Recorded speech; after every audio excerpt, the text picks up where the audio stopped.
বাবার সাথে রাগ করে এভাবে বাড়ি থেকে বের হওয়া উচিত হয়নি, কিন্তু আমি এখন কি করব? যাই দেখি বন্ধুদের কাছে যাই। যাবার আগে ওদেরকে একবার ফোন দিয়ে দেখি, হয়তো ওরা আমাকে ফালাবে না, হয়তো ওদের কাছে একটু আশ্রয় দিবে।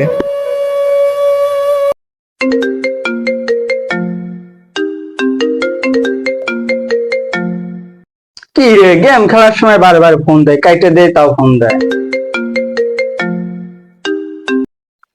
হ্যালো। হ্যাঁ দোস্ত, তুই কই আছিস? হ্যাঁ বল, আমি তো ফোন কাইটে দিচ্ছি, তুই এত বারবার ফোন দিস কেন? দোস্ত, আমি তো একটু বিপদে পড়ছি। কি বল, কি বিপদ বল। ও তো রাগ করে বাসায় থেকে চলে আইছি দোস্ত, তোর বাসায় আমি একটু আসবো। আমি তো এখন ফাঁকে আছি, বাসায় তো আমরা কেউ নাই।